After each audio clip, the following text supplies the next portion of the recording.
There we go. Hello, everybody, and welcome to The Sprint. This is a bi-weekly podcast where we talk about speedrunning news and also break down a world record of a game, basically break down a speedrun for you all. I'm JHobz. I'm joined, as always, by Darkman and Frozen. How are you two gentlemen doing today? Good. Awesome. That's all I got. That's like Frozen, how about you? Oh, and Frozen is frozen. All right. This sounds... He's actually gone. Oh, no. Perfect. We're just rolling with it. And while Hannah pulls some technical magic and you're seeing half of Darkman on... Oh, I got this. Hold on. All right. Okay, there we go. There we go. Okay. Sorry, that happened. That's... You know what? We were due for that. We've been waiting for that to happen for a while. So apparently something happened to Frozen's internet or something, but we'll figure out what happened shortly and get him back in it. But in the meantime, Darkman is here with me. Hello, Darkman. Hello. And, we'll talk a little bit about the kind of things that have happened since the last show. Show was 2 weeks ago and everything. Mm-hmm. So the first thing that we wanted to kick off with, some like news here, is that ESA is coming up, right? Darkman, July 19th to 28th for attendees. I think it's 20th to 27th for the marathon like broadcast online potentially. Yep. But yeah, Malmo, Sweden. Is there anything about ESA in particular you're excited about, Darkman? Sure. Well, first of all, for those who aren't aware, ESA is the European Speedsters Assembly. So that is the annual marathon they have in Europe. All about speedruns, so it's really cool. You can kind of call it like the GDQ of Europe because it's become really a gigantic event. Their summer event gets like over 1,000 people attending now, so it's pretty huge at this point. Yeah, it's super cool. There's a lot of good runs. The one in particular that I'm most excited for is they're doing a Mega Man 1 relay, and not just any relay. It's a 3-team relay, not just any 3-team relay. Each team has one person doing one stage, and then they pass it off. So there are 10 stages in the game. So that's right. 10 people on each team. There are 30 people playing Mega Man 1 at ESA. That's pretty cool. That is awesome. Yeah. I thought when you like Mega Man Relay, I didn't even like think Mega Man 1 Relay initially. Like my mind immediately went to several game relay, not everybody within one thing. That's cool. That reminds me a lot of an idea that actually ESA has done in the past too. They like adopted this idea of doing Super Mario 64 where you get a different runner per star and you do like a 70 or 120 star run. Yep. Except I think they did it on site with people that like they just kind of grabbed and who were doing it for the first time, some of them. But it'll be really cool to see something where you only had to optimize like a 2-minute segment or a minute and a half segment, you know, whatever the stage length may be. That is really awesome because then it means like if you're not having to put your effort into the full game, you're just putting into that one state, you can get really, really good at it. Sure. And but that'll be cool. It's very interesting to me because Mega Man 1, I would say, is not an easy game to speedrun. Like once you get into it, it's not too bad, but there are definitely a lot of tricks that are very precise. And by precise, I mean they are pixel perfect. Many tricks throughout the entirety of the run. So to see like this, and like when I looked at the list of people, like, you know, obviously there's people that are familiar with the game, people that may not be as good at the game, but they're good at Mega Man's. But then I saw people that like, I know them for other games. Like I think about like somebody like Supersonic. I know him for Mario and he's in this relay playing Mega Man. So I'm just like, how is this gonna like play out? I'm really curious to see like, you know, how people are gonna do. I also love when Twitch names have characters in them, and then that person that like runs a totally different game, like Supersonic they run like it might be referring to like sound, you know, Sonic sound and stuff, and not like Sonic in like Sonic the video game character. But it's always funny to me when they end up like running other games, like Kirby Master runs a bunch of Fire Emblem games instead of Kirby games. I love that. But yeah, ESA should be exciting. It should be great. We always love seeing marathons, and one of the things I do like about ESA is that they often like try really radical ideas, and like sometimes they work really well, sometimes they don't, but they do try different things, which is great because adding more ideas out there means that more like you just have more things to pull from, like more people can try them and tweak them and stuff like that. So yeah, I mean, I'd be lying if I said that I'm not curious to see how certain things work out at ESA. So that way, like maybe we could take it back to GDQ and say, hey, maybe this might work out in terms of like, you know, games stuff. So it's definitely cool to see like them take alternative things. Mhm. But yeah, no, it's an exciting event. Looking forward to it. It's going to be pretty cool. And there was a question saying like, do American speedrunners go to ESA? Yes, there's been a growing amount of Americans that are going there. It pretty much increases year after year, and without a doubt, there's going to be a strong American contingent at ESA. There's a couple Ori and the Blind Forest runners going. I'm excited for their run and everything. But yeah, we'll move on for now, though. We're going to start talking about another big thing that happened since last show, which is GDQ X or GDQ Express submissions opened up and closed in the window since last time. And it was just like, I mean, we've got a ton of submissions in such a short period of time. Also, we're broken again, but that's because Frozen's coming back in. So maybe. Yeah, we Possibly. give us a moment here. Hey, there he is. He's back. You were replaced with Scent for a little while. Oh, that's probably for the best. We just talked about ESA. Any thoughts on ESA before we move on to GDQX real quick? Because I love it. I want to go. I've heard amazing things about both as an attendee and also just as a viewer. It's been a great experience. It's this really fun thing. I mean, one of the best ways I can describe ESA is when they did geolocator or GeoGuessr. GeoGuessr, that's what it's called, as a speedrun. Super interesting and way better of a speedrun than I actually expected. So, yeah. Cool. Yeah, so moving on, like we said, GDQ X submissions happen. GDQ Express is happening in September. I forget the exact dates right now, but at TwitchCon, basically, and it's just a GDQ that spans over a weekend instead of a full week. And I think the first one that happened last year went really well, and I'm excited because I'm also going to be attending this next one, which is, I didn't attend the last one, so I'm really, really looking forward to it. Should be fun. Darkman, you were at the last one, right? Yep. Do you remember, do you have like was there an idea that you guys got at all about like how many non-regular GDQ attendees, like people that were just at TwitchCon, kind of wandered in through the room and stuff? If I had to guess, I'd say like 90%. Oh, wow. Yes. It was heavily dominated by people that enjoy GDQs or enjoy speedrunning and never get a chance to attend GDQs. So it was pretty cool. That's what I love about it. That's awesome. That's what's cool about it being at TwitchCon and being a weekend and everything. Especially, it's the only GDQ happening in like California. Like, it's the furthest West Coast GDQ for sure, which a lot of people can go to and stuff. So that's neat. I submitted something for GDQX, so Darkman, accept my submission, please. Thank you very much. We're checking. We'll talk about that more later. But I did want to talk about GDQX submissions in general, because one of the things that was brought up this time around is that the submissions can like, if something gets accepted to GDQX, it can affect technically its showing at AGDQ, for example, which is something that we didn't do last time. Tell us a little bit about that, Darkman, because I think there is some contention around that from people, but I think a lot of it is mostly misunderstanding about how selections work and how the process works. So ultimately what it comes down to is like, when you're like creating a games list, it really like the majority of it depends on like what is actually submitted for an event. So like, when we're making a GDQX games list, we're making it based off what was submitted to us.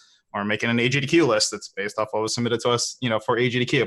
So it's like, it's hard to really say that like, oh yeah, we consider this for GDQX and it got in, and like, we can consider this again for AGDQ, no problem. We can't like guarantee that. That's like not really practical anymore. So that's really what it comes down to. It's not to say that we wouldn't consider a GDQX game for AGDQ, because last year, like, multiple games from GDQX got into AGDQ just right after it. And there's no reason to suggest that can't happen again. Obviously, I can't guarantee anything.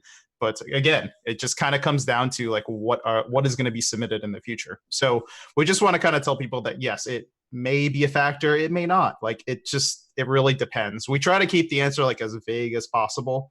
But really what it comes down to is we're going to judge, even like whether you got your game into GDQX or not. And if you submit for AGDQ, we're going to judge it based on the factors that are in our submission guide. So if you want to know like how we kind of judge a submission, just read our submission guide, and that's what we're going to go off of. And that's the only thing we can really go off of. Which is up on the website, gamesdonequick.com. One of the things I thought too that was interesting is I've seen some people talk about how, oh, well, if someone's afraid of their run, not getting into a GDQ because it got into GDQ X, then less people will submit, and that is an inherently bad thing, and like that it will definitely happen. And I thought that was a little odd to see people clamoring about, because like there is some credit to that. Like there could be less people submitting to GDQ X that like will be going and could have submitted or something, because they want it to be shown at the longer, larger marathons. Mm-hmm. But the odd thing to me is that it really should be the other way around, where because you think there are going to be less submissions and because there are less things in that broadcast overall, like there are less games, yours has a better chance of getting in, first of all, and has a better chance of standing out. Like if it does get in, it has a better chance of standing out among the other runs because there's just fewer of them.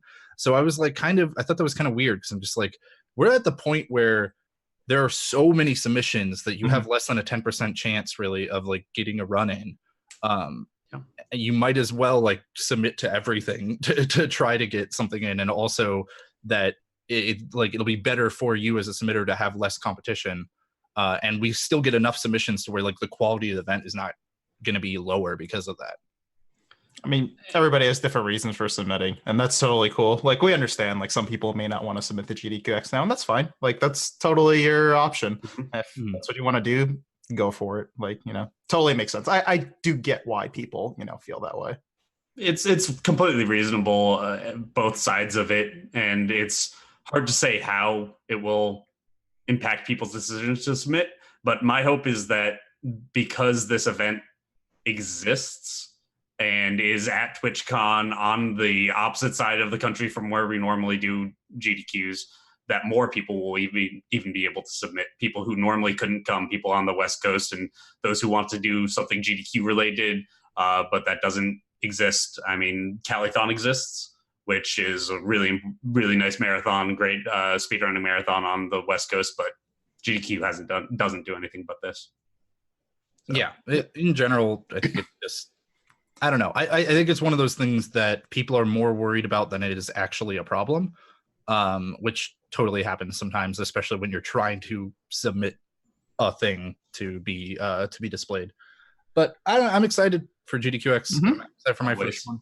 Haven't been to California too many times or anything, so that'll be fun. I've like been to SoCal once, so it'll be really interesting.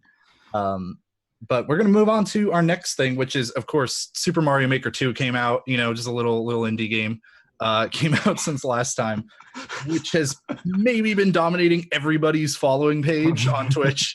Like, I don't know about you guys, but for me, it's like Keys is doing some Pokemon thing, and then everybody else is playing Super Mario Maker 2. There's a couple of people who are hardcore about their games, specifically like Keys with Pokemon games, and then everything else is just Mario Maker. Even some people who are very dedicated to specific games, like I've seen Linkus, who's normally just Zelda games, Mario Maker. Yeah, okay. There's going to be a Zelda in there probably eventually, right? So there you go. Yeah, so did they get rid of well, that's off topic. I was going to say, did they get rid of the custom character sprites in They'll probably reintroduce them at some point. Yeah, probably. Maybe wanted to keep it, visually separate for now or something. But in any case, Mario Maker 2 is definitely a big game for speedrunning, though. We saw with Mario Maker 1 how many speedrunners jumped on it, especially, most notably, the 2D Mario, like Kaizo runners jumping on it, because that's what a lot of them, the higher popularity like levels are in Mario Maker 1, and Mario Maker 2 is following a similar suit. I have you guys played it at all? Because I actually downloaded and played it a little bit recently. I haven't gotten to play it. My roommate got the game, so played it a little bit. It's cool. I mean, I love the concept. Initially, I will say, like when the first one came out, I was a hater. I didn't think it was going to be very good, but the concept is good. Yeah. So one thing that I found that was a little weird about it was with Mario Maker 2 having like a story mode that I don't think Maker 1 had, or at least not to the same extent. No, it didn't. I was like, oh, maybe people will do like speed runs of the campaign mode of Mario Maker 2 as like an alternative to doing runs of like various levels and these blind relay races we've seen, stuff like that, which are also very cool. Like, I hope they don't stop. I don't think that's going to happen based on my experience, because I went through every level in this thing, and I swear, like, 75% plus of them are auto scrollers and escort missions. Oh no. I don't know what it is. Like, Nintendo made a really good game, and then they're just like, okay, but now let's take our worst level designers and make the campaign. It was just like the worst for me. Just need to make a Kaizo campaign. Exactly. Oh boy. Yeah. But of course, the custom levels are super great. I fully expect us to see Mario Maker 2 in some online marathons, maybe at GDQs. We'll see. Coming up, there's definitely some stuff they can do with the same like blind relay race format we've seen, but also I wonder if we're going to see any multiplayer. Maybe if the netcode cooperates. Well, yeah, but I think you could do local like Wi-Fi multiplayer, which is what you would probably do at a marathon. But yeah, I don't know if you can queue up levels in the same kind of way. I think it could be interesting for people to design levels with speedrunning and multiplayer in mind. Sure. Where, you know, a lot of the multiplayer levels are kind of like you're affecting your other racers by all starting in the same spot and stuff, and it can kind of be a little bit of like a feeling of an RNG crapshoot. And I wonder if people can design more levels that are kind of like, no, you can see everybody else, and maybe you can affect them with like buttons you hit in the stage and stuff. But for the most part, you're like on your own tracks. Like I think there's a lot of room for the problem with that is kind of like, you know, Nintendo forces you into a fixed spot at the start of each multiplayer versus match. So. I saw people find a way around that, where really? they found a way to like make it so that everybody has to be in these like individual starting zones before a pipe will unlock or something. There's a way around it that I think is really cool. Cool. But in any case, yeah, Super Mario Maker 2. Pretty It's good hot. So far. We'll see. Has good potential, like the previous one. We'll see what happens with it. Though people are very, very creative. That's the thing. Like, we'll definitely see some cool levels in the same format we've seen before. I want to see if we see other formats because of like the way the game is different too. Because I think that'd be interesting. I'm actually more curious to see how it like, you know, how it like evolves like competitively in terms of like, you know, like a esports support for it sort of thing. Because like we kind of saw it over the last weekend. There was an invitational over on GSA's channel, the Speedrun Association. So they did like a $1,000 prize pool tournament. So it was really cool. But I feel like that's only like the start of things, because like Mario Maker 1 came out in like 2015. The speedrun community was miles different than it is now. So it's like, I'm kind of curious to see maybe this can become like something that like has like traction in terms of just like, you know, luring like esports and that sort of thing. Like, you know, if that's something that people want. So I'd be curious to see how that turns out. Yeah, that's a good point. That'd be interesting. It is pretty much, it seems like the only kind of way to do an esport of that game is by speedrunning. And Nintendo kind of included that in the ranked mode of the game too, which is neat. Yep. Maybe we'll get a lot of new speedrunners because of the game. I don't know. Maybe. It's always possible. Let's move on. We got some more kind of individual game news and stuff, individual speedrun news. Breath of the Wild has an infinite jump that was found. And Darkman, I think you were the one who knows a little bit more about this one. Or that wasn't me. Or Frozen knows a little bit more about this one. I know one. a little bit more. Okay. I didn't go full depth into it. Basically it allows you to, as it insinuates, jump infinitely and shield surf to up mountains. You basically can get to any of the areas that you can possibly want to, given the setup. And this has spawned multiple different routes of a lot of different ones, especially all dungeons for Breath of the Wild, opening up a lot of really cool possibilities. Normally there are set routes for a lot of things, but this made an open world game even more open world. So, I mean, I'm excited to see what ends up happening. It's still really in flux. This was only found about a week or so ago, maybe a week and a half. So it'll be constantly changing for the next probably couple of months with how varied this glitch could be. In a game that already is like broken with sequence breaks and stuff, infinite jump is a term that always means sequence breaks. Like that's pretty much always. So it's I'm curious if it will lead to some big new skips. We'll keep an eye on that though. Just watch for Breath of the Wild news. For the next thing, barrier skip. This is probably the biggest news item since last time when it comes to speedrun development. Barrier skip was found in Wind Waker standard def, like the original Wind Waker. It was already found in Wind Waker HD. Yep. But the games are like not, they don't share the same code or anything like that. So it was not thought possible for standard def for a long time, but now it's possible, which saves like 2 hours on that game at least. Yeah, Darkman, you know more? Yeah, so it's a very goofy method to do this. So basically the idea behind this is, okay, like people have looked at the barrier and they said like, okay, there's like no way to get around this barrier. It stretches as high as it could possibly go, as low as it possibly can, and as wide as it possibly can. There is no way to actually like get around it, right? So the next idea is, okay, maybe I can clip through it. Nope, it's just pure solid. You can't clip through it. So there's one option left.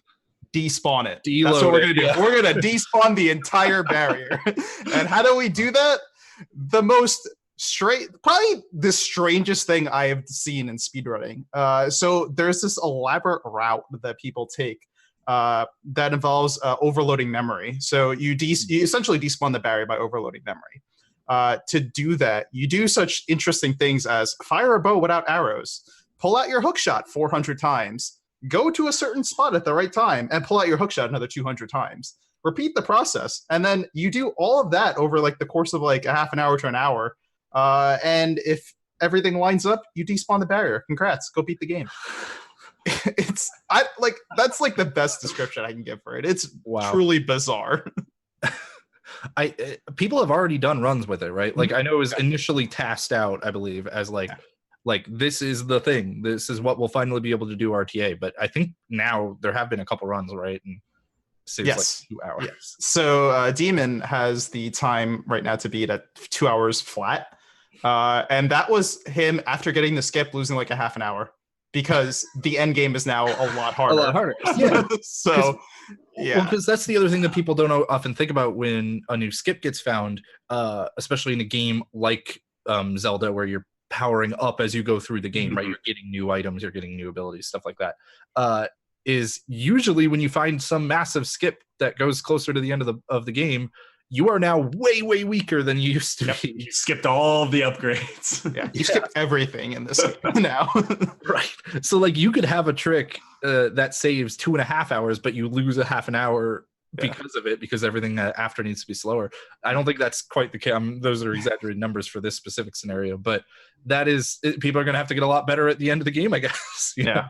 The speculation is that sub 1 hour and 30 is probably possible, and then past that, who knows? But I think ultimately the problem is that like you have to do this elaborate sequence that could be very boring at times. So I was going to say I'm really excited that this was found, and I've seen a little bit of it as well. And these kinds of skips are both exciting and disappointing to me, because it takes this really fun game and makes it so that the way to get the fastest time is by doing this thing that is horribly boring and just nothing that speedrunners enjoyed about the original speedrun. And yes, you obviously have the option to not do that category whatsoever.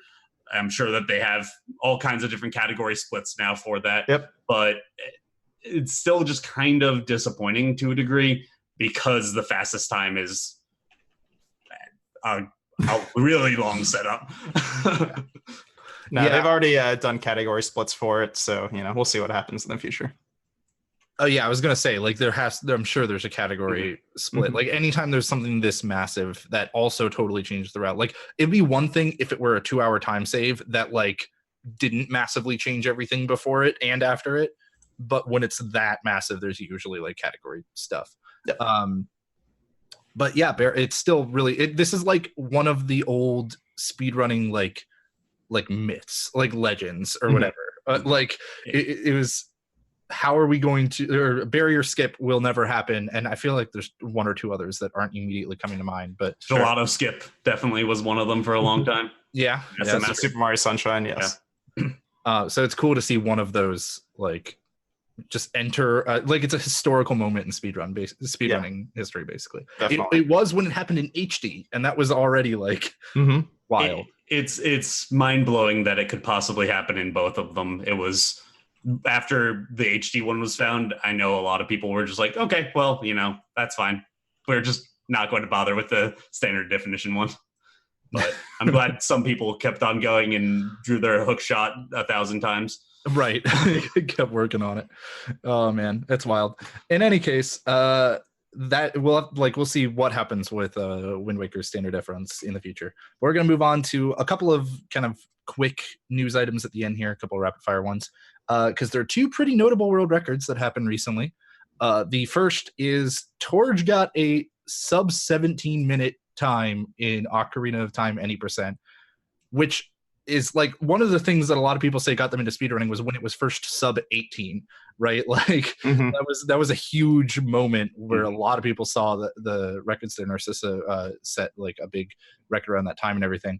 And then Torge was like, no. Several years later, let's cut a full minute off that. I think it's been 4 years since sub 18. It's been a long time. Yeah. It's just cool to see. Pretty much.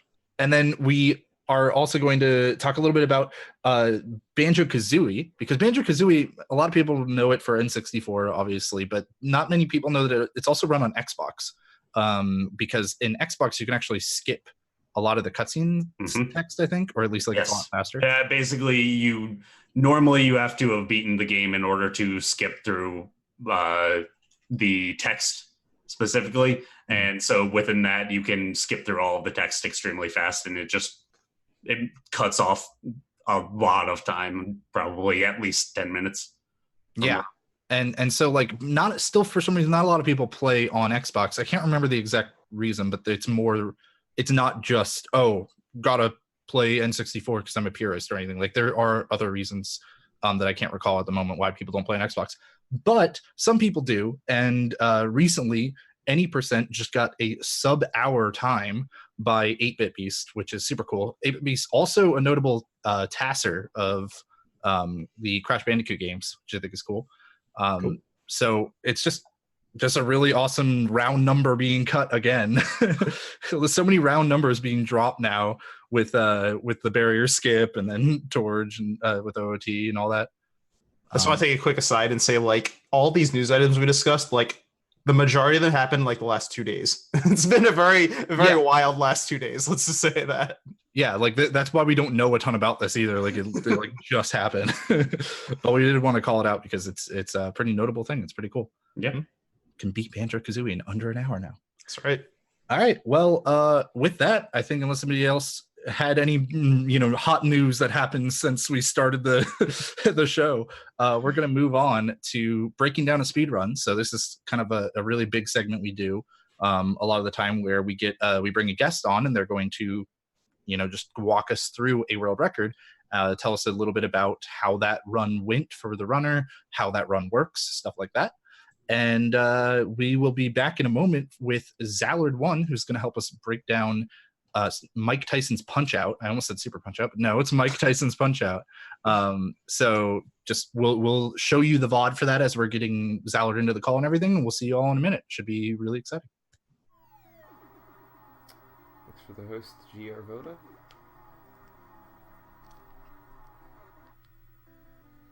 I love how it's still snowing on the East Coast. That sucks so much. It's like April, it's still snowing, what the heck?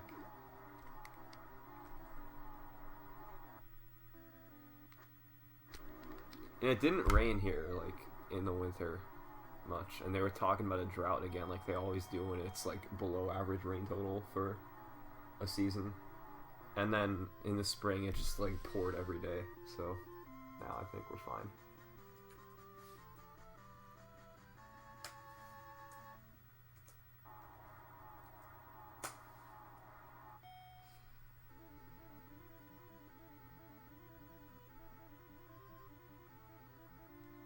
I did not, Justin Bailey.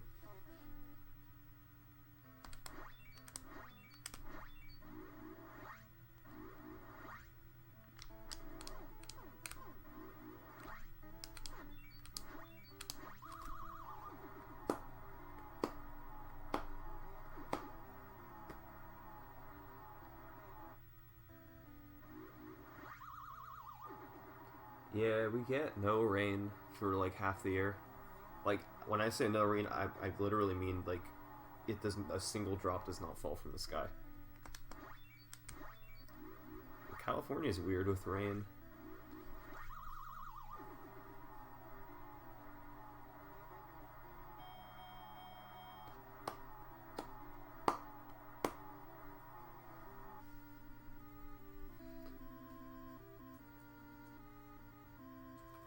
like most places, like there's a rainy season and there's a not as rainy season where it doesn't rain as much. Here, it's like all the rain comes in the rainy season, and 0% of the rain comes from the non-rainy season or the dry season.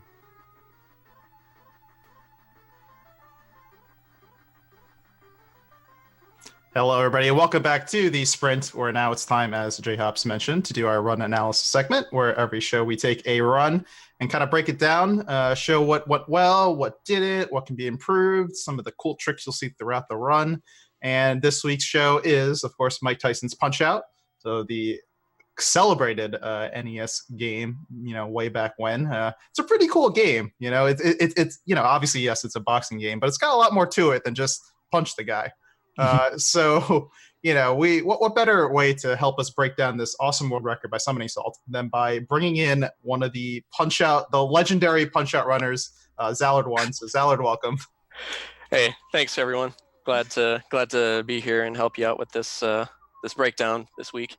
Yeah, absolutely. So you can kind of see, like, on the bottom left, Zallard is just getting ready to put his blindfold on. I was gonna say, I like to imagine that Zallard went back to the SGDQ hotel for his encore run. He's getting ready.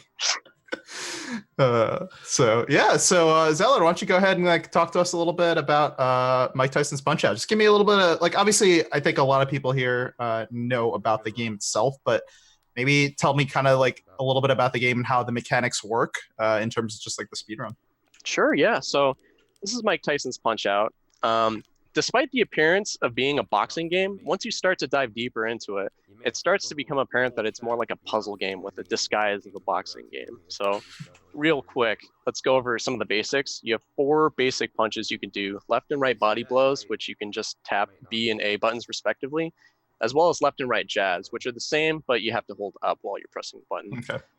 On top of every fight screen, you'll see a heart with a number next to it that indicates the stamina of Mac, which will decrease a couple of hearts if you get hit or you throw a punch that gets blocked. If you run out of hearts, then Mac turns pink and needs to dodge a few attacks before you can start punching the opponent again. So keeping these above 0 is critical. You also see a star with a number next to it. That's the star punch counter right there. So this is effectively Mac's super attack in the form of a huge uppercut, which deals devastating damage to the opponent if you land them. You can earn stars from countering opponents, throwing very specific delayed punches, or even some opponents will taunt you, like Bald Bull 2, for example. And next to those, you'll see 2 health meters, where yours is on the left and your opponent's is on the right. And the basic goal here is just to knock your opponent down 3 times to score a TKO victory within any given round. And the round indicator is on the top right with the round timer. So every round is 3 minutes long. So the goal of the speedrun is to always get the 3 knockdowns in round 1. But, every once in a while, you'll have a boxer that stays down after 1 or 2 knockdowns, and that's a KO win. So awesome. Yeah, that's perfect. I love the explanation. So you kind of alluded to it, it's a little bit of a puzzle game. How does that factor into the speed run? It seems like on the surface it's a very precise run. Yeah, definitely. So Salt's record uses a bunch of strategies that abuse the way the opponents like to guard your punches, for example. So every opponent has different rules, but effectively some opponents you can sneak attacks through their guard by baiting them into blocking the wrong direction. So that they actually input read where your gloves are at any given moment. So your strategy, your basic strategy for some of the fights is to, for example, you can lift their guard up and then sneak gut punches because they're not blocking there, or you can throw a jab and then let go of up real quick, and they'll input read and try to block their gut even though the jab's about to hit them in the face. I love that the AI cheats, and so you use that to your advantage. It cheats, so you cheat back. Yeah, I love it. That's so great. Yeah, awesome. So kind of talk to me a little bit about the world record history, some of the recent history in terms of SummoningSalt and how he became the world record holder of this game. Sure, yeah. So the first known single segment run of this game was done offline by a fellow named Matt Turk. This inspired Sinister One to attempt to beat that record, so that the fastest known time would have video proof associated with it. Because this was back in like 2011, 2012, somewhere in that time zone, time range. Yeah, quite Been a while. quite a long history. Yeah. But with the addition of several strategies, including some that we'll go into, he was able to quickly get the record. And over the years, he was able to grind it down to about like I want to say like a 1620 something. I want to say 1628 sounds about right. But Okay. and then eventually I was kind of learning the game as he was doing that. So eventually I got to the point where I was able to beat his run by a few seconds, and then he was able to beat it back. And then I started grinding for sub 16, since that was the time that we were all kind of, we knew it was possible, but we didn't really think it was feasible given the strategies at the time. So Beating round numbers is always fun, man. it sure is. I tell you what.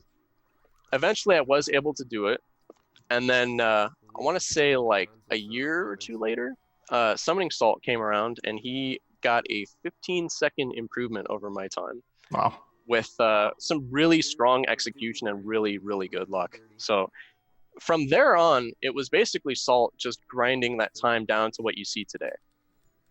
Cool. And there have been strategies from throughout like the entire Punch-Out community that have added to this. So it's Awesome. a really nice collection of all of everyone's effort put into a run. Sure.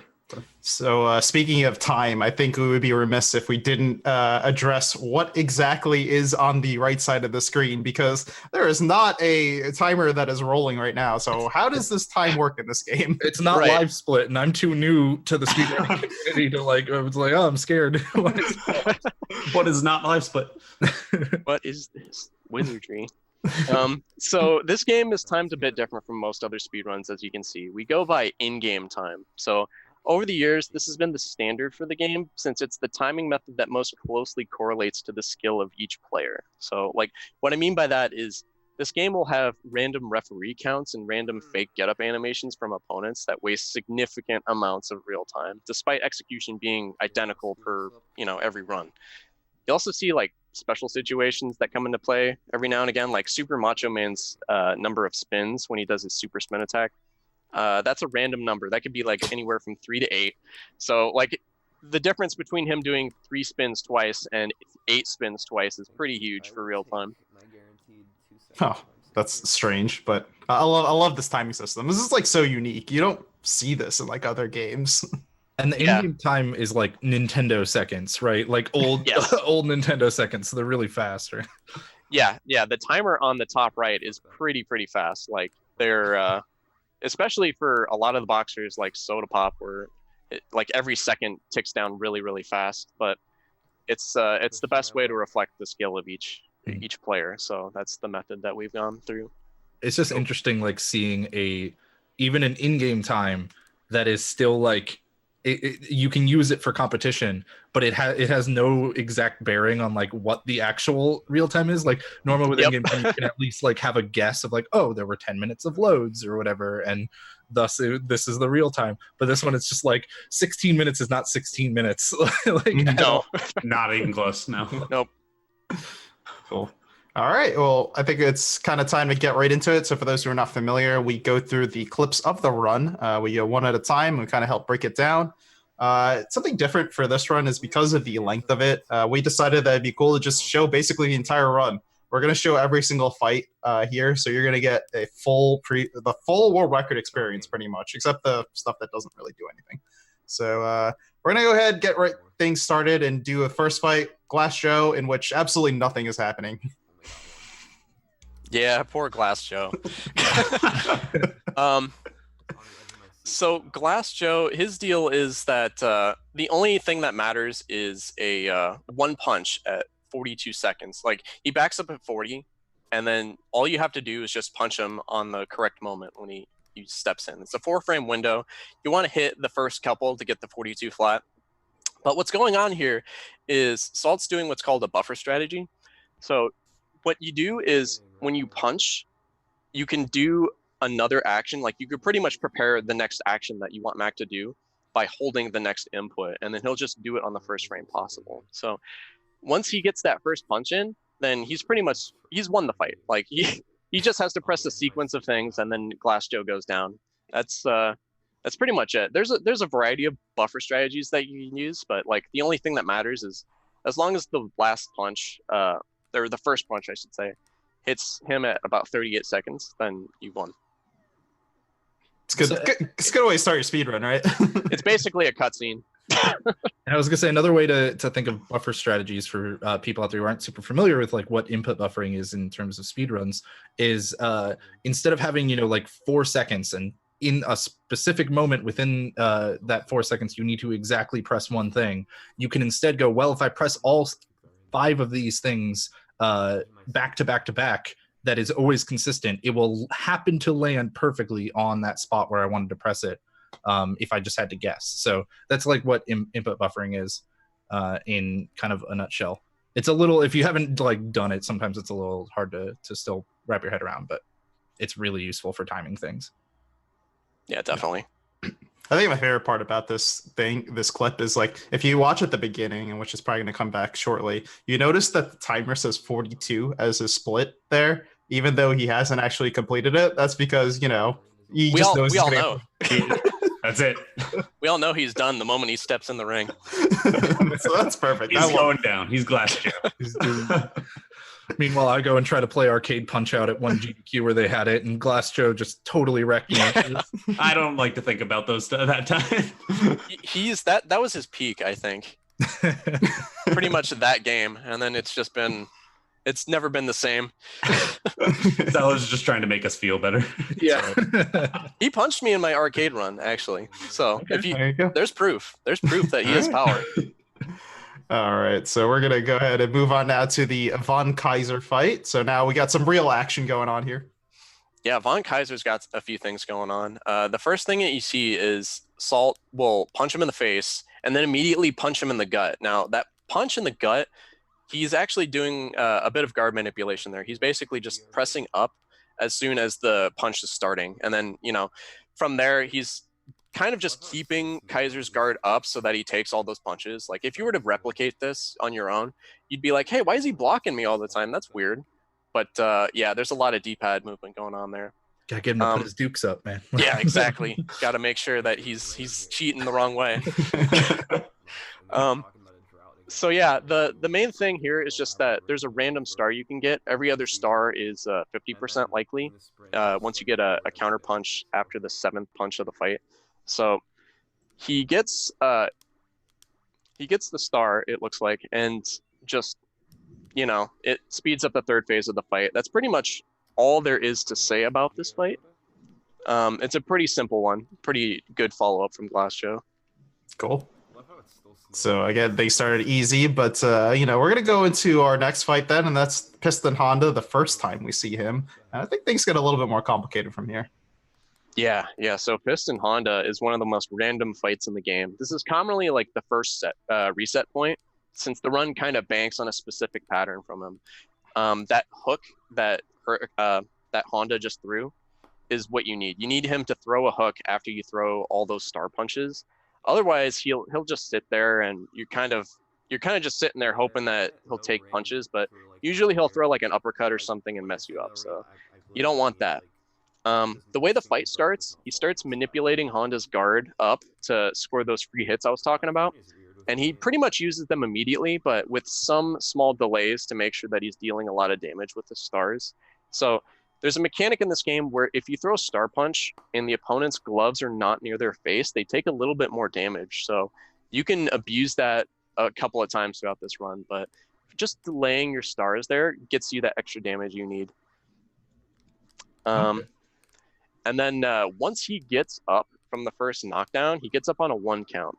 Now, what a 1 count does is it gives them a full health refill. But if he lands a star punch successfully against Honda, he goes down immediately. This is a mechanic that's consistent throughout the entire game. So you'll see that a few times throughout the run. And then the last phase is just a random refill. So you could have a high or a low one. And I believe he got a low one here. I think it was a 44-second time. Yeah.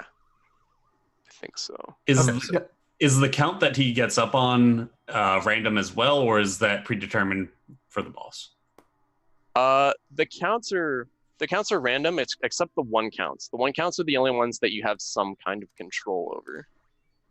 And it's usually a fight specific thing. You can't manipulate it on like every fight, for example. And when you're talking about them getting up and refilling, you're talking about that health bar that's on like the top right. Yes, exactly. And that is so similar to the get up count. It's set in some phases, but random in others, right? Yep, exactly. No Okay. rain for like half the year. Cool. Seems like a tough fight. Yeah. And I think a lot of it is also what we're not seeing, right? Yeah, there's so much more I could talk about with this fight, but it gets so complicated and spirals out of control. So like those are pretty much the basics of this fight. I would say that Salt's run so far has been pretty good. A 44-second time on Honda 1 is great. So pretty much this run's been ideal so far in terms of luck. Awesome. How do those like different patterns like affect how you like approach the fight? Is it one of those things where it's just like you have to be prepared for literally like the endless amount of combinations that are possible, or it's just one of those things where I didn't get my pattern, so oh well? Kind of both. Like, I mean, for this fight, for example, if he doesn't throw that hook, you're probably resetting. Like 90% chance you're resetting there, because then he'll probably follow it up with an uppercut, and if he ducks down to do an uppercut, you can't hit him, so it becomes kind of complicated. But when you're starting out, it doesn't matter as much. It's only when you're going for these record runs that you really, really need to, have some scrutiny with your splits. Gotcha. It's kind of interesting that might mean before you're going for a top time, you're almost learning more in some respects, because you're going to take any pattern instead of resetting around a single one. That's really interesting. Usually it's the other way around, where you are learning way more as you get better. And I'm sure you learn a lot more of the intricacies, right? As you get to the top end. But the fact that you might need to know more patterns if you want to avoid resetting early on. Yeah, I mean, this game branches out so much that you need to know just multiple patterns on most of these fights. So it's something that you have to be prepared for. If you're not prepared for it, you're going to reset so often that you'll never want to play the game again. So like, you kind of need to know a few things here and there.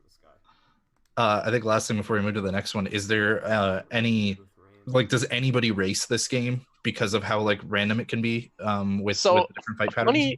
Funny you mentioned that. There's actually like a Mike Tyson's Punch-Out tournament going on right now. Oh, okay. Yeah. Awesome. TKO Tournaments is the account name for that. I'm part of it. There's like 16 people, I believe, that signed up for it. So I didn't know there were 16 MTPO runners. Like, that's great. The community's been growing pretty steadily over the years. Like it's been pretty good. Excellent. That's pretty awesome. That wasn't a diss on Mike Tyson's Punch-Out for everybody out there, by the way. It's like actually really hard to get 16 people to run your speed game. Like it really is. And this game is like really, really difficult to run. You need to have some dedication to learn all of the possibilities that can happen for every boxer that you encounter. Definitely. All right, so I think we can go ahead and move on now. So we're going to Don Flamenco, the first encounter.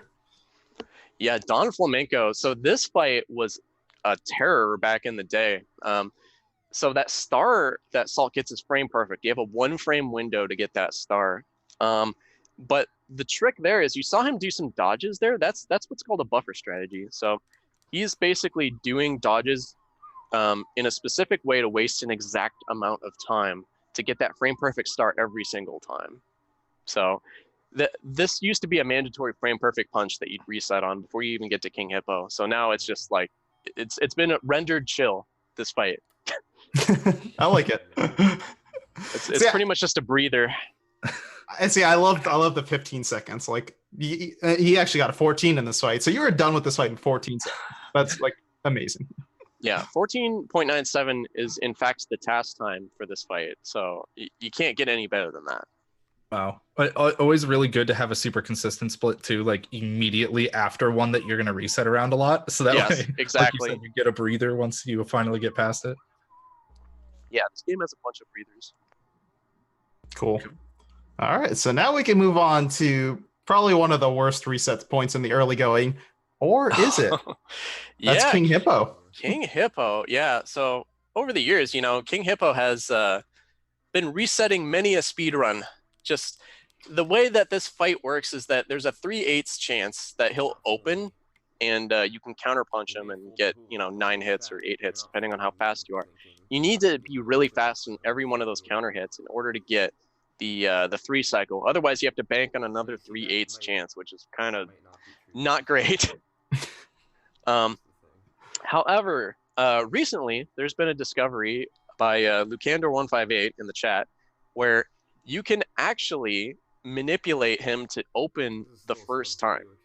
100% of the time, as long as you start the fight at 5 minutes in, there's an 8-frame window that you can do that on. So this kind of changes the dynamic of the entire speedrun because you're not going to be resetting nearly as often on this fight.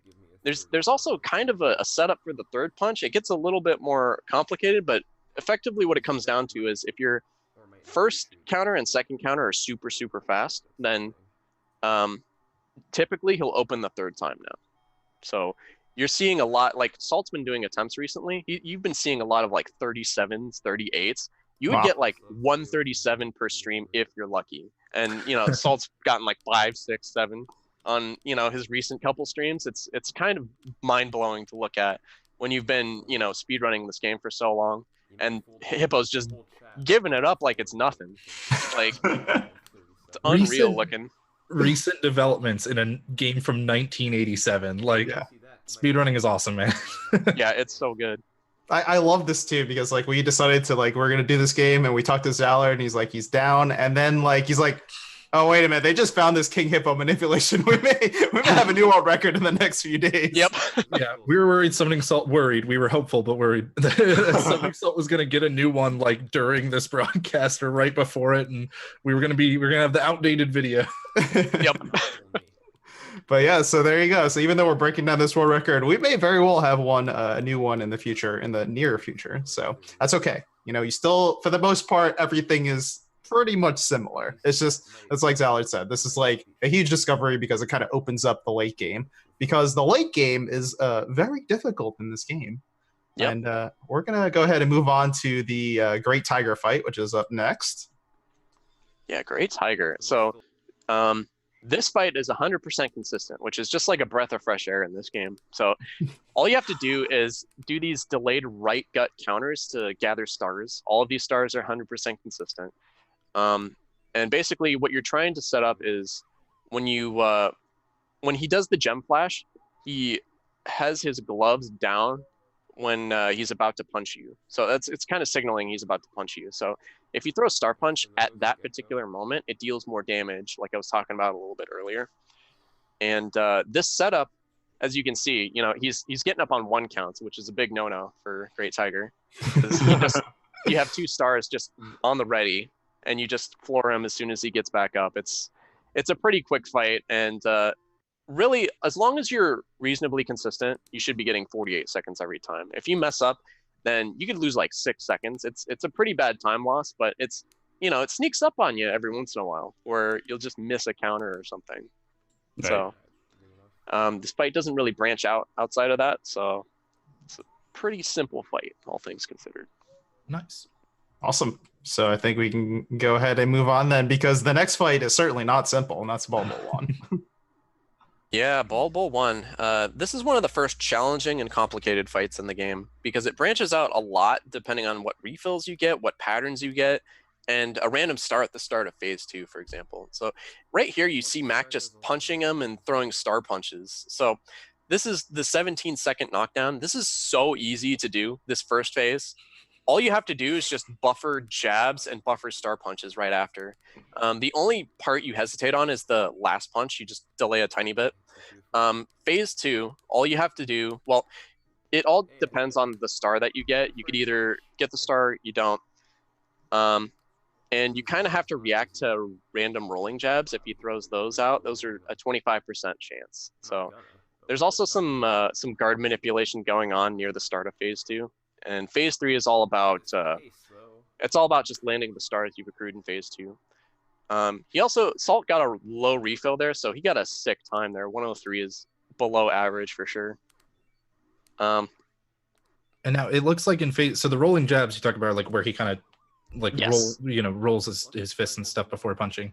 It looks like in the first phase he's like interrupting those. Is that something Yeah. that you can do in the second phase too, or is it more because you're watching out for those? You have to like Yeah. you just dodge them. So right here at the start of phase 2, you see him starting to do that. He did a rolling jab for like a moment because he's scheduled to do rolling jabs for the first 20 seconds of the fight, and then he stops. Okay. Yeah. So yeah, you can do it a little bit on phase 2 before before he stops.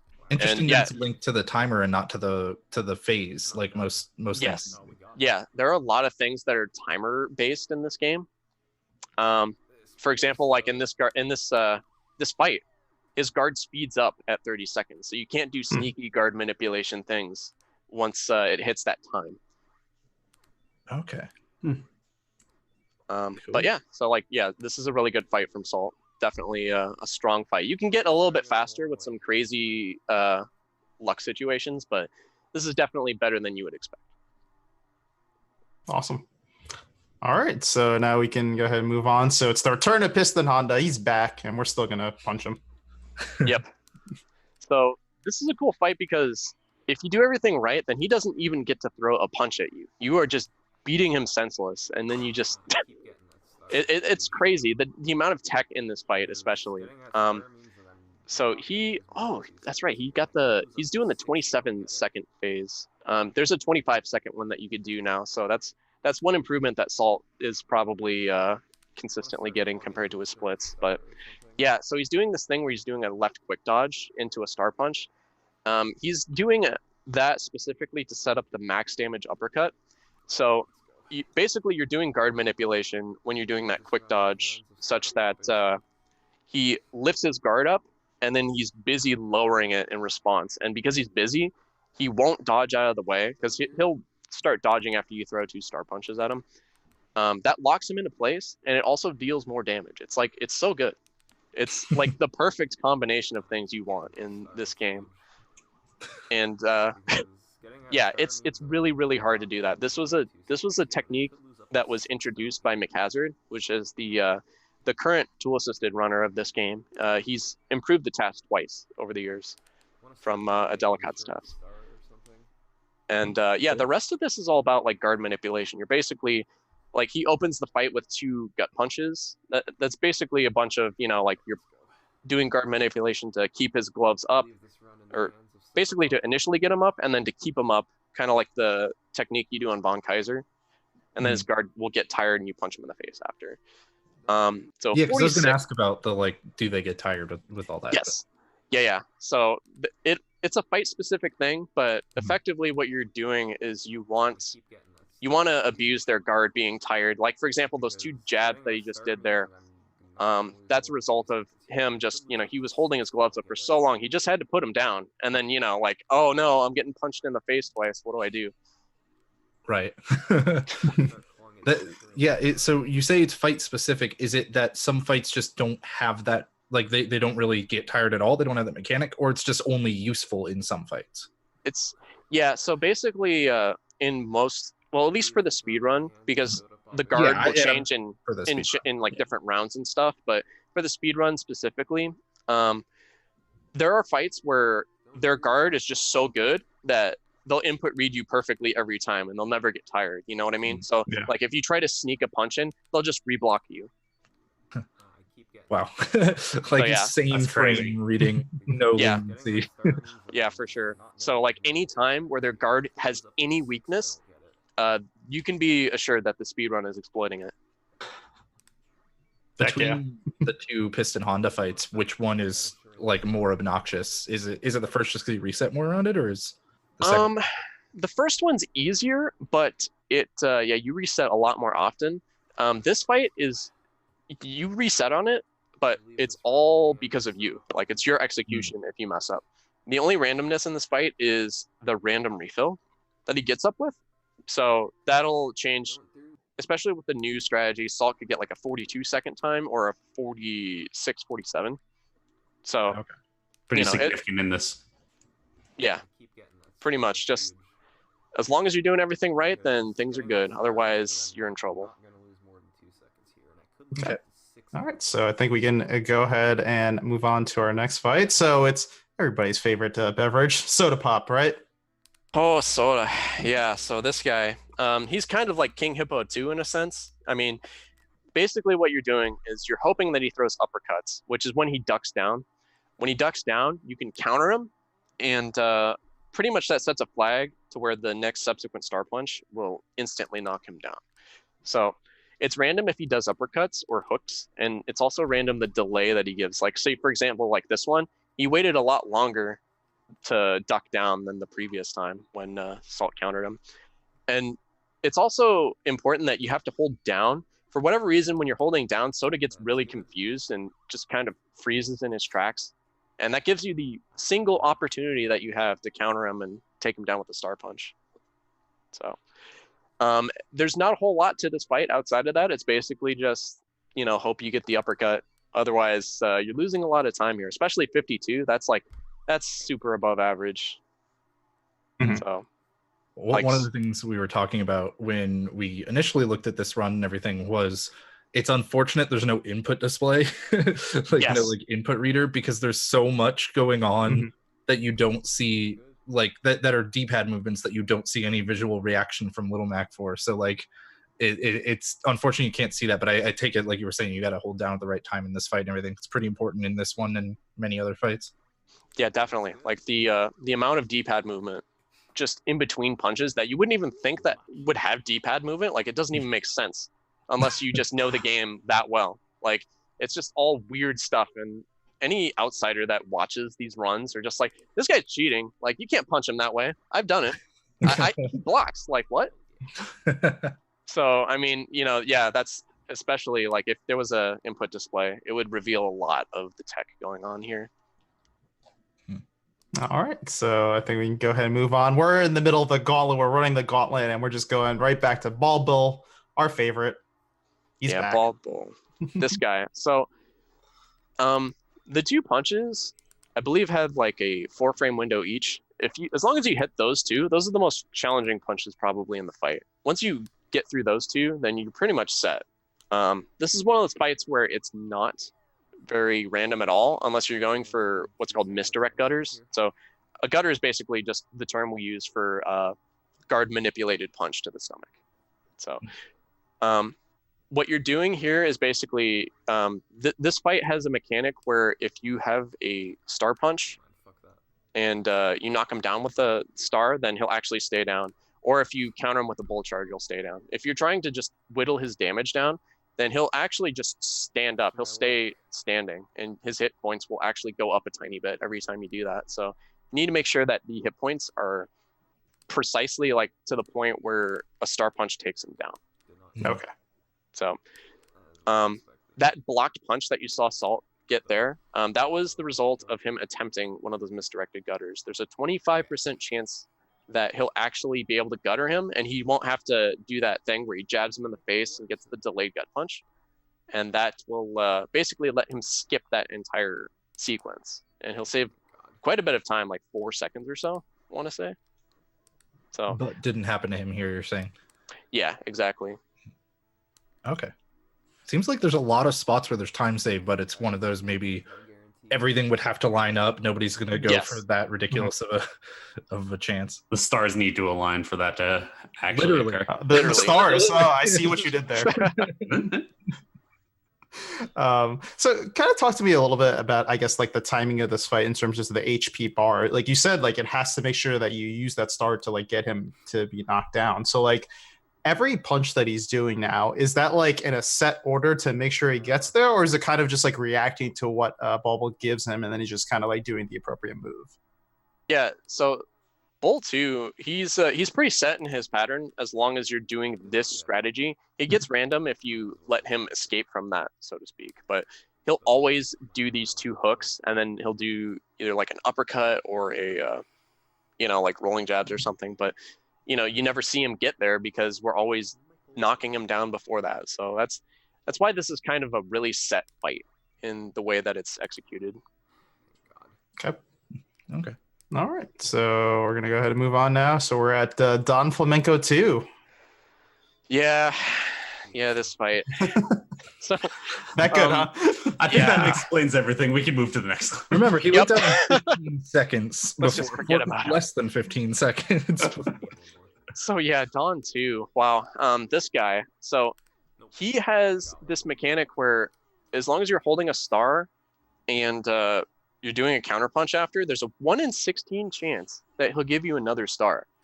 And with where this record's at right now, you kind of need at least like 1 or 2 or some really other like super lucky things to happen. Like this is pretty much just a luck heavy fight in general. Like there's a guaranteed star every like 6 or 7 punches, I want to say, but in between, you know, those huge stretches, like any one of those counters could be a random star, but it's like, you know, 1 in 16 doesn't happen very often. And with where this is at, you kind of need one. Outside of that, the second phase when he gets up, there's random refills. So you can get a low refill, mid refill, or high refill. The low refill only happens when Mario does an 8 count. And even then, it's only a 50-50 shot at that point. So, Wow. yeah, this is just a hugely random fight that you're kind of at the mercy for. And it's also just deceptively difficult in the sense that, like, all the counter punches, technically you can buffer all of the counters, but there's a 50% chance it goes through. So even practicing this fights can be like a little misleading because you might be practicing, you know, oh, I'm hitting him really fast. This is really good. And then you do the same thing next fight. It's like, oh, he blocked every one of those punches. I practiced wrong because of that weird mechanic. Wow. I just want to know how good, like, you know, he's obviously in this world record. He's comparing against his splits from his previous run. I just want to know how good was his split there, because he doesn't even come anywhere close to 126 in this. Yeah. So 126 is a huge lucky, like it's ridiculously lucky is pretty much what we're like. 139 is not a bad time. Like the average time you'll see on Dawn is like 146. Like 146 is you got the worst luck. And he didn't do random blocks, which that's a thing he can do too. He can just take more time from you if he wants. Solid. Yep.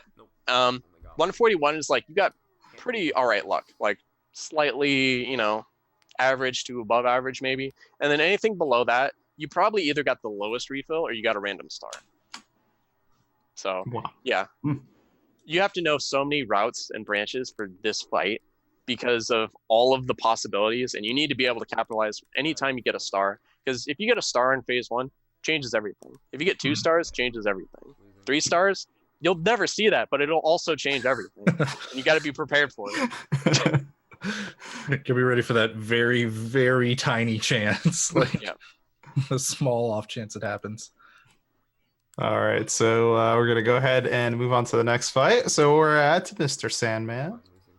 So Sandman's not too bad in terms of randomness. Like, he's a tough fight for sure, but the way he works is just everything's set in terms of time. Like, the goal is you want to be able to get Dreamland Expresses from him. That's the triple uppercut pattern.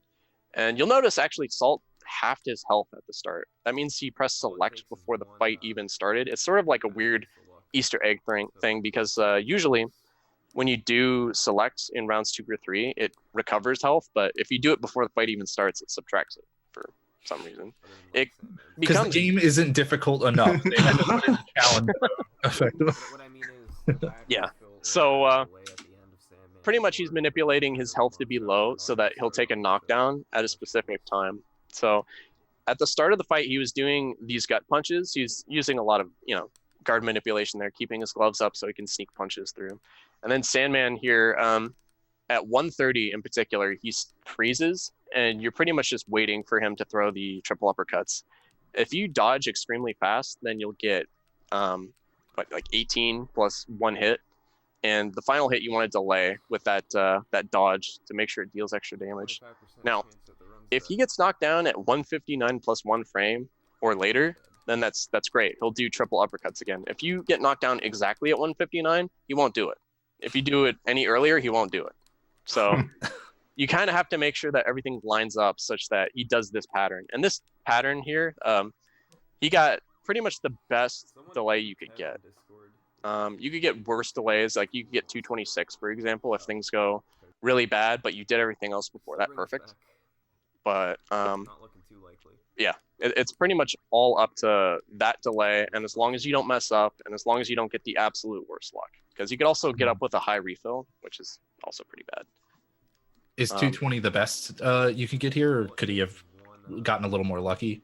I think slightly better execution gets you 219. If you do, there's a crazy situation where you get 218. And then the world record strats are like 217, 216 would be, what you would see, but you'll never see that in a run pretty much, unless it's just a Hail Mary strat, so to speak. You say that now, but you never know. You never know. Like, I was gonna say it might get there. His time is the same that he got in his PB, it seems. So I didn't know if it was like pretty much the best, or if there was a little bit of time to save still. Yeah, it's definitely a really, really good time. That's ideal, so to speak. Awesome. All right, so we have 2 more fights to go. I think everybody knows what the last fight is, but they may not know that the next one is Super Macho Man. Yeah, Super Macho Man. You'll notice that the time for this fight is really low by comparison to these late game fights. That's because you can just pull off all of the crazy stuff on this fight. You can do max damage uppercuts. You can do delayed punches for stars. You can manipulate his guard to do whatever you want it to. So like, if you get this good pattern where he stands still to do the mini spin, you could just wail on him. You could just do max damage stars where you're, manipulating his guard to be low when the star hits. It deals so much more damage. You can just punch him if you don't have stars. Like, it's just like, it was supposed to be an intimidating thing, but it also happens to be his largest weakness. So it's pretty stellar when you get to do all of this stuff. It's just like all these things you wish you could do to the other fights, you could just do on this one. And when he backs up for these spin punches, you'll notice that Salt pretty much throws the star as soon as he stops. There's a few ways you can do that. I was going to ask about that because you said it was random how many spins he does, right? Yes. Is like the reaction time just that good, or is there something else going on? I mean, his reaction time is very good, but also just there's 2 ways you can tell. There's a sound cue where the pitch kind of changes with his spin. And the second one, which is probably the more commonly used one, is you can just look at the timer because the timer freezes, but it unfreezes when his final spin goes off. So if you you're dodging his spins blindfolded if you're a speedrunner of this, and you're just looking at the time. I love it. Just using your peripheral vision, like to barely see the spin. Is this how you train for blindfolded runs, Zeller? This is the start of it. Was this like the inspiration for it? You were like, hey, I could do this blindfolded. Wait a second. Well, but you're still looking at something. Like if you're not using the sound cue, you're still looking at the timer. Yeah. I love when speedrun tech, like especially usually it happens with cues, like visual cues and audio cues and stuff. I love when tech has to do with something else going on in a fight or in a level or whatever than what you're like supposed to be immediately focusing on. I love when that happens, like in this case where you're looking at the timer or some level where like, oh, you got to watch that platform that's moving way in the distance to know that this pattern is going to happen or something. Like I always think those are super neat, and because they're never immediately obvious, right? Like I would not have known to look at the timer until you pointed it out. Yeah, the variety of just tech in this is it's pretty great. I just love the fact that they like intentionally pause the timer, because it's like, no, you can't hit him. Just like stop trying. Don't even try. This is his time now. Cool. So, well, there's one more fight left, and you might be wondering, wait a minute, he's 13 seconds behind his run, his previous run. How is he going to get a world record? Well, he's going to have a pretty good Tyson fight, and Zeller, this fight is fairly straightforward if you think about it. Just really difficult. Yeah, like this is the easiest fight, like one of the easiest fights to describe. It's just in execution, it's a lot harder. So, Mike Tyson, he throws punches at random intervals. There's like subtle delays between each of his punches. All you gotta do is just dodge him, punch him, and make sure your second punch is frame perfect every time. Easy. Easy enough. No problem. Very perfect. That's all you gotta do. And how many times do you have to do that? Well, let's see here. Like you have, you gotta hit like 9 of them in this first phase. Next phase, you gotta hit like 5, and then if you're like the last phase, it pretty much just like ideally you can hit 8, but you know, usually you don't hit all of them. But I mean, you know, like sometimes you do. It depends. You get a little bit of leeway, believe it or not, in phases 1 and 2 because of the way the hit points works out. Because the hit point value is 96 for a full health bar, and each frame perfect punch does 5. And if you're doing what's called proper punching, which is you're mirroring the first, like Tyson will throw an uppercut on a side, and you want to mirror it with your punch, and that'll deal 5 times the damage. So that's an easy way to just get extra damage, like straight out of the gate. You always want to do that for just this fight. It's unique to this fight, but yeah, when you do that, coupled with the frame perfect punch, where you have to delay very specific amount, hit him on the second, or like the last possible frame the stun ends, then you're dealing an extra 5. So is it random which side he'll decide to punch from, like Mike Tyson? So he has something of a pattern, but if he wants to break his pattern and do something else, he can kind of just do it. Like it's usually what's called a switchback, where he'll start with like on your left side, then right side, left side, and from there he could either continue throwing on the left and then he'll go into sort of a predictable pattern, or he'll just decide, no, I'm waiting. I'm going to wait for you to dodge the punch I'm not going to throw and hit you instead. Let's do it, guys. And if it's not already known, every punch that he throws in the first minute 30 will hit. It'll knock you down immediately. Most powerful punch in the game. If you block it, you'll have you'll reduce the damage to 95, which is if you had a full health bar, then you'll have 1 hit point left. I just beat the Mike Tyson. He's a powerhouse, that's for sure.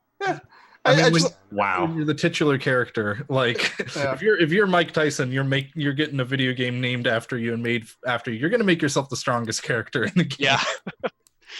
Yeah. So 213 used to be the old world record for just the fight itself. That was the fastest known time by Matt Turk. Holy shit. And the standards have risen over the years, as you can see, because Salt's just pulling this off at the end of a run. It's all on me. The current record for Tyson's 205, and it pretty much you'd have to get something really crazy to go beyond that time. Is that record like human or TAS or? Well, 205's been like I've gotten a 205, Salt's gotten a 205. I think those are the only 2 right now. But to go below it, basically you need crazy luck to where he's throwing as soon as possible. So he throws an uppercut in this last phase, and it's been done I think twice, but like no one's been able to complete the fight because you have to hit so many more frame perfect hits, and the pressure is like super on if you ever get the luck for it. Sure. Yeah. I like how earlier in the run we heard SummoningSalt just be like, "Well, this is gonna come down to a perfect Tyson for me to get." Pretty much, yeah. Like with the paces that he's got to deal with, he kind of needs it, and it's, you know, his execution's very, very good on Tyson, so it's not even unrealistic to expect out of him. That's incredible. Like for it to come down to this fight where you have to hit all these frame perfect inputs, make sure everything is working properly. Otherwise your run is just dead. Like you have no chance. It doesn't matter whether you're behind, ahead, or whatever, you're just done. Like this is like one of the most like wild ways to like finish a speed run, I feel like. Yeah. It ramps up in difficulty and randomness, and it culminates in this fight, which is the hardest and kind of one of the most random fights in some respects. But I mean, as long as your skill is on point, you should be able to mitigate it for the most part. Although, you know, there's also the 8-second delay he can do where he just stands there and kills 8 seconds of your time, which that's basically a reset. You come this far. We're just gonna reset, and he just man. stands there. Yes. It's so rude. One of the things I wanted to ask too is you mentioned that so many of these fights have like branching paths and stuff, and like this one is really random with the timings on the punching. How does practicing that work? Like, do you have like a save state that you load up that you just will always give you then a new random pattern and you just load that and you practice every pattern? Or is there some way to manipulate it so that you can have like save states for specific patterns that you can practice? So I mean, like really what it comes down to with this fight is just, you know, either have a save state at the start of the fight, just start fighting him and start just noticing where you mess up. Like, oh, I got hit by this uppercut. I should be more careful at this part, you know, or hey, he keeps hitting me with that final uppercut because he keeps switchbacking, you know, there. So I need to be more cautious on that uppercut. You know what I mean? So pretty much, as long as you're reacting correctly, like you're not just assuming he's doing stuff, then you should be okay. I mean, he might cost you in the long run if he's giving you really terrible patterns, but overall, it's better to do that than just to get hit. But also just in general in other fights like that are more about this pattern happened, this is the route I now need to take for this fight. Are those generally you load up the beginning of the fight and you just see what you get and practice, you get to practice that thing, or hit, you know, load on the save state again and practice and hope for the pattern you're trying to practice? Or can you actually manipulate it for practice purposes? So for practice purposes, like at least on Power Pack, for example, I have just a Don Flamenco set of save states, you know, Don Flamenco 2, with all the random stars and all that. So what you could do is make a save state at the start of that fight and then just press random buttons, and that'll manipulate the RNG in some way. So like, you know, if I just counter them and it's like, oh, I didn't get anything, so I'll just press buttons next time. Eventually you'll get a star, and then you could just stop there, save state. If you're practicing, you know, the opening where you get all the stars, for example, you could do that if you want. So you more use it to practice the later stages in a case like that, the later phases rather of the fight in a case like that, from what I'm understanding. Pretty much, it's best to have like a state per branch, so to speak. That's the best way to prepare fully for what you can expect. Yes. Okay. Awesome. All right. Well, yeah, that's kind of the breakdown of Mike Tyson's Punch Out. Zallard, thank you so much. I want to say, kind of like to cap things off about, you know, MTPO. You know, I like to ask people, like, you know, how likely you think it is for like somebody to break this record, or like how long it'll take for somebody to do it. But we're going to do things a little bit differently given the circumstances. So now my question to you, Zallard, is how long do you think it'll take Salt before he breaks his own record? Oh, I have no idea. But really, it's just a matter of time. Like, probably not very long at all with this new Hippo luck thing. It's really like it shifts the dynamic to where now you're going to be resetting on Soda, you're going to be resetting on Dawn. Like once he gets a run past Dawn, like he's got a solid chance to break the record by a substantial margin, I would say, given where the record is at right now. I mean, yeah, I mean, look at these splits. There's at least 13 seconds to save on Dawn Flamenco 2. Yeah. All that, so yeah. And also, I would be remiss if I didn't say congratulations on your Punch-Out runs at SGDQ. You know, they were pretty successful. I know people were very excited about them. I'm sure you're pretty happy about them. Yeah, absolutely. I am thrilled with how those went. So I like went and was starting to rewatch the Punch-Out Wii blindfolded run on YouTube the other day, and I noticed that does not have enough views on YouTube now, like for how wild that thing was. So seriously, if you didn't get to see it live, even if you saw it live, like go watch that again, because that blew my mind when I was just watching it in like the hotel room at the event. I've already shown like 3 different groups of friends because it's just awesome. It's a fun watch. So seriously, watch it. I love the ball fight. I always bring it up, but the best part about it is at the end of it when Clage just asks you, so do you want to know what the time was remaining at the end of that fight? And you're just like, yeah, about 10 seconds. He said, yeah.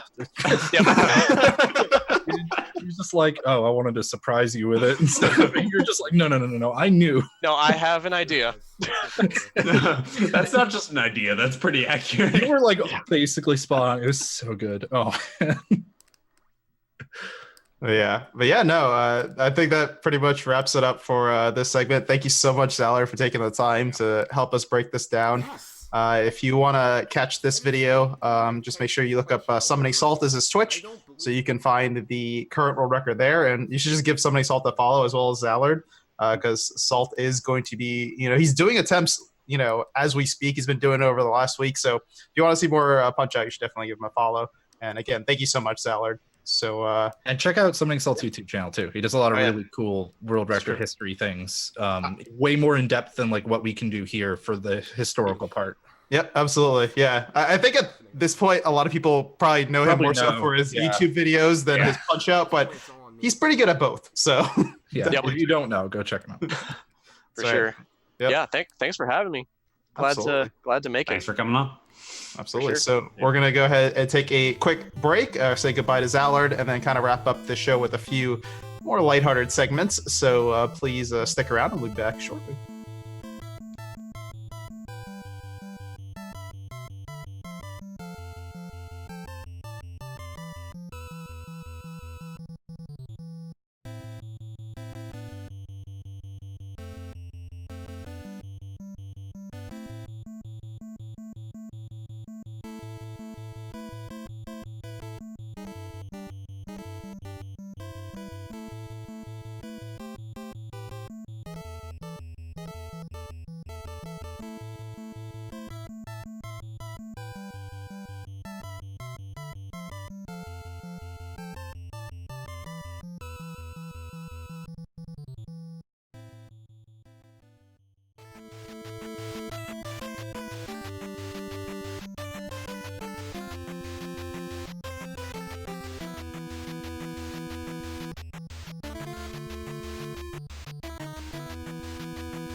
Welcome back, everybody. Thanks for sticking through the break. And thanks again to Zallard for an awesome breakdown of Mike Tyson's Punch-Out and SummoningSalt with a great world record that's probably been invalidated by the time we got He bit it right now. I wouldn't be surprised. That was super great. Punch-Out looks like such a fun run to do, too. Like, it's weird seeing runs that are like games that are completely different from one game to another, but have a lot of like shared things in them, because a lot of the stuff that Zallard was talking about with Mike Tyson's Punch-Out remind me of speedrunning Kingdom Hearts, because there was some buffer strategies that were used in some fights in Kingdom Hearts, and also a lot of times where you would like take a step backwards in a fight to completely change the pattern the boss does, similar to like he was saying you could hold down to change what like one of the fights does. It's just so neat because the games are so completely different, but they still share some stuff. But for now, we're done with that. We're going to move on to everybody's favorite segment, of course. That's right. This is Frozen's Freezer. Frozen's going to show us a game that could use a little bit of speedrun love. Probably deserves it. Usually this means it's a really bad game casually, but probably is a very fun speedrun. I have not seen any of these. I think Darkman has. I specifically made sure not to watch any of them because Frozen likes to keep me in the dark on these. I don't even know what to say. So Frozen, what do we got, man? Well, first of all, I just want to say that this is an Author Blues game. Okay. So you can just gonna leave immediately. So it's a Zelda-like style game where the core mechanics are essentially find a pirate ship, steal the key, find a matching island, and then beat up their boss. You beat up their boss by jumping and throwing objects at them. Pick up an object and you throw it at them. And that's the core mechanic of the game. At the top left, you see basically what its points, but it also amounts to how much health you have. So right here, you're going to see Auth immediately go find a hidden Yashichi, which I didn't know was an actual thing, but it gives him 10,000 health. And then he goes right into because that's the first island, and just immediately 10,000 health. And then you go right back into the normal gameplay. You get onto a boat, you go fight a boss, ignore the thing that just happened right there because it's not important. And you just defeat the boss, and eventually you're going to get a key. And then you can go to the next island and pick up the requested key, and you just continue on until you get to the end of the game. It's very simple, honestly. Just that's about it. I think that that covers everything. Okay. But actually, the what you had just seen is important right here. Essentially, when you are scrolling the screen, you can hit your menu button at the same exact time as the scroll occurs, and then it will essentially zip you. And when you're seeing that, you are actually seeing the screen before the one that you want to land on, or the next screen, mix with the two of them, and so you're Mega Man 2 all of a sudden, like jumbled garbage, and exactly like this. Yes, this reminds me exactly of when we had Mega Man 2 on with Fast at CC, like telling us about how you got to move without being able to see the screen, and so you have to rely on pure visual cues to do this, which are relatively inconsistent, and then you also have to stop at the right time without, as with normal zips, you can't land in a wall, so otherwise the game's over. And you basically, Author Blues utilizes this to jump around the game. You can only move horizontally or vertically around the normal directional pad, so if you ever want to move to your diagonals, then you need to find where you can move to a horizontal point, and then a vertical point. The other awesome thing about this game is that you just defeat the final boss. Normally, this sword right here, you normally have to fight him, and he just dies. He just immediately dies, because that's what this is. You throughout the route, there is a demon sword that you have to pick up, or that you can pick up, that automatically defeats the final boss. Normally you have to solve a whole bunch of puzzles, and instead, just normally on his route, he just does that. Why does the sword like drift slowly across the screen to then just... Because NES games. I didn't know if this was a glitch thing. I didn't know that's just actually what it is. That is fully intended. That is not a glitch. Okay. So anyway, this game, the last time that a world record happened was by Auth over a year ago. Even by authors, like when I asked him about this game, he said this is one of his favorite games and he loves running this, which says a lot considering how many games he runs. So I think that people need to pick this game up, because I just want to see this happen more on my following page. I just... What? Like, why? Why not? So much weird scrolling and stuff going on. Sure. Good one. Give it a try. Deserves some love. Anyway, this is Higemaru Makai Gima, and then I can't pronounce the other half because Author Blues didn't give me a guide on pronouncing that. That's fair. Those aren't even any of the words that were like on the screen. No, I realized that. Yes. Whatever. What is this, like the 19th time we've had an Author Blues game on? Second. I think it's the second. We haven't had 19 shows, Hobbs. It might as well be, though. Well, thanks, Frozen. We'll see if that one can if people can pull it out of the freezer, if people can thaw that game. Once I figure out how to spell it, that's the first step. What's the speedrun.com page? God, yeah. How Just go to Author Blues' profile page. Yeah, go scroll through, filter through the 190 games. Yeah, I was about to say he has hundreds of games on his profile. It doesn't help. Oh gosh. All right. Well, in any case, now we're gonna move on to a segment called Checkpoint. This is where we just check in with the hosts. We're gonna check in with the three of us, and just what have we been doing in relation to speedrunning and stuff lately, and all that. What are we excited for at the moment? Stuff, things like that. So, Darkman, what's been going on in your life? Sure. So nothing's changed that much in the last 2 weeks. It's still Final Fantasy 14. What? Wow. What a surprise. Shocker.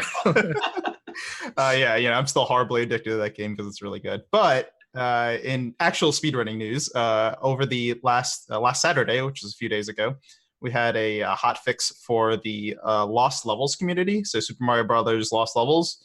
For those who don't know, it's the kind of not known as much as its other games, but it was the sequel to the original Super Mario Brothers.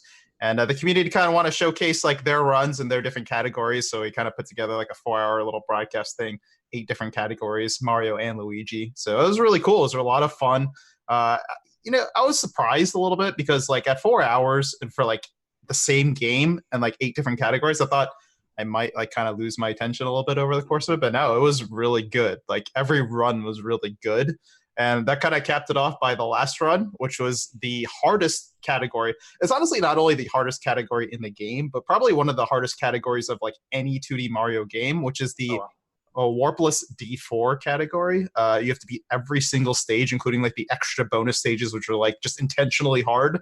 And Cosmic was racing Picante, 2 of the top runners in that category. Cosmic hadn't played the game in 2 months. He just like goes up, plays the game, and gets world record. Just like that. I was like, I know where this story is going. Somebody hasn't played the game in a couple months, and they're on a big showcase of it. It was either world record or PB, one of the two. Yeah, he gets world record. It's like the announcers were like, kind of like towards the end, they're like, "This is a good run. This is on good pace," and they had no idea. And then like I put the dot done, and they see the times like, "Is that?" And, like everybody in the call was just like they were in disbelief, like that can't be a world record, is that? So it was really good. It was a great way to end that broadcast. Wow. Well, cool. Anything else speedrun for you? Just excited to start speedrunning at Final Fantasy 14. Yeah, that's it. Yeah, for those who don't know, well, actually, pretty much nobody knows. 2 weeks from now, I'm not going to be on the show. We're gonna have a guest host for me because I am actually doing something Final Fantasy 14 related, and that's the raid content is coming out. The hard content is coming out for the first time for the new expansion, and my group is going in. So we're going to be spending a lot of time trying to clear it in 1 week. So it's kind of a speed run if you think about it. In other words, Darkman effectively put time off, like put in PTO. Yes, I did. if this were a PTO type thing. It did. In order to play video games. Look, it's basically like a speed run. I've talked about this on the show in the past. Like progression rating is like speed running. It's just a different form of it. So there you go. Yeah. Cool. Well, because it's a good the Lost Levels relay is a good like tie-in. I'll go ahead and go next because we had a Ratchet and Clank relay pretty recently also, relay race across multiple games in the series. 2 teams were battling it out. We had 6 different games, I want to say, in the series, including a lot that are not shown as often, aren't really as well known to a lot of people. So it was very cool. And in the end, it was like Team Gadgetron versus Team Megacorp. And in the end, Team Gadgetron won, which was cool because they had done 3 of these relays now, and Megacorp had won the previous 2. So Gadgetron finally got their first victory in season 3 of the Rack relay. And the other great thing is that Franz Core was a Ratchet and Clank 1 runner. He got a PB in what I think they did all gold bolts from. I'm forgetting exactly which category, but he got a new PB during that broadcast. And then Mobius got a new world record in Into the Nexus later in the broadcast, which was like super neat too because we didn't know right away. Like nobody knew once he finished. And with a relay race, you don't have time to dwell on the previous run because the idea is that it's done like a real life relay race where you pass the baton, and as soon as one person's done with their section, the next person goes. Like there's no downtime in between. Mhm. And so Mobius got this world record into the Nexus. They're already talking about the next game in the series, which I think was PS4 rack PS4 at this point.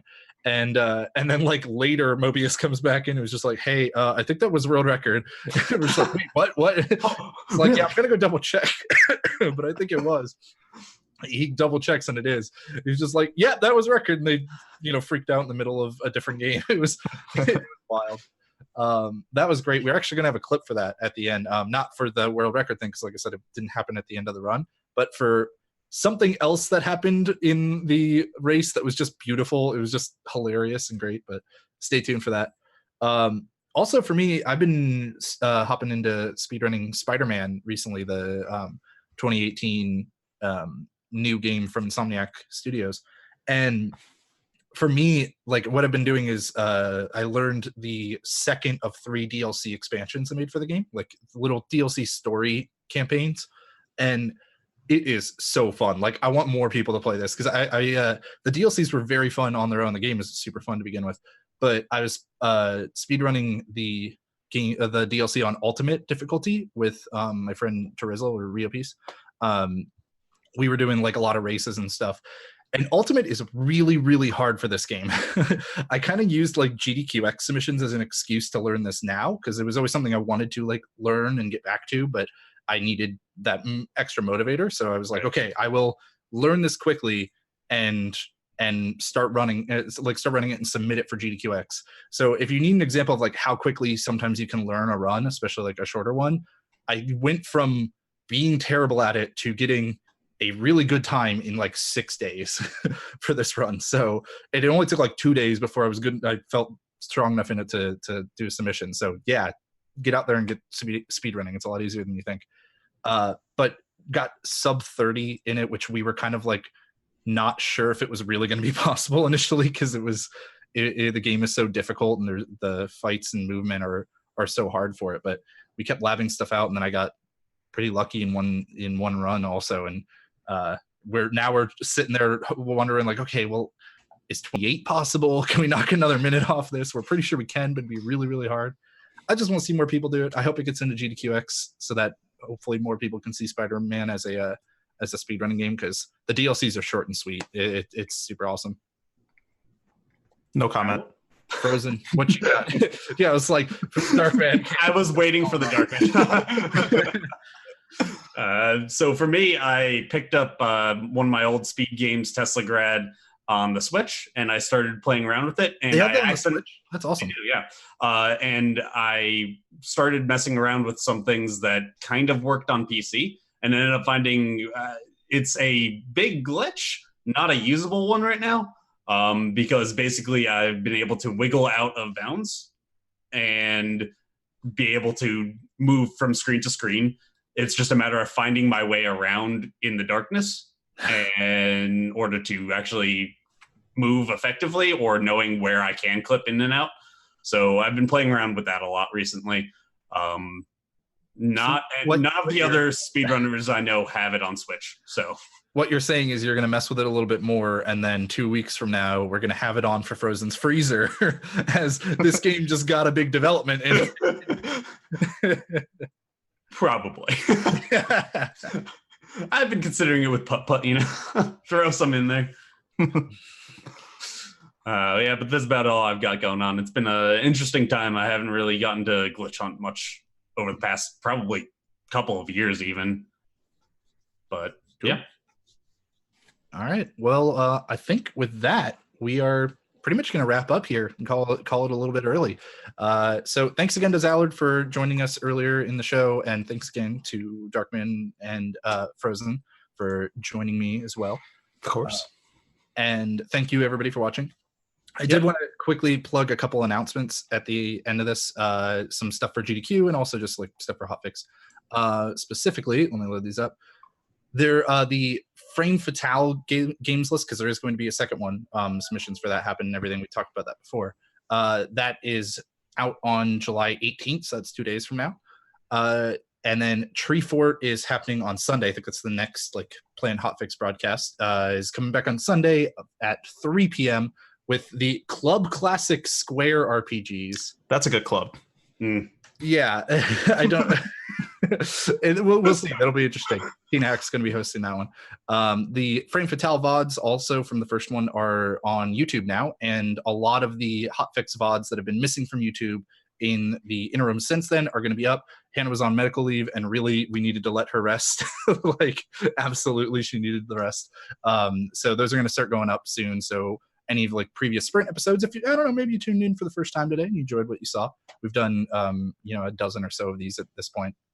You can catch them on YouTube in the upcoming days, and then as well as the other hotfix shows that have been going on.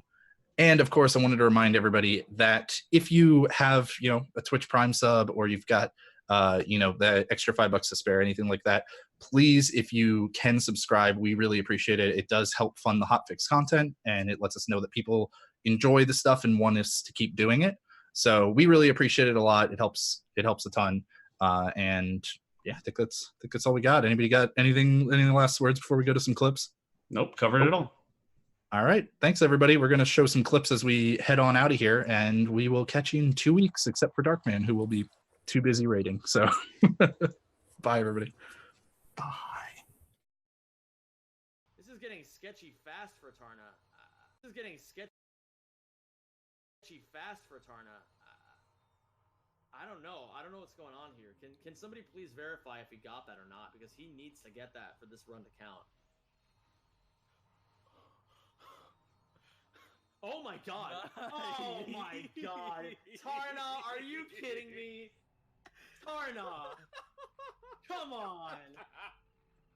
Tarna.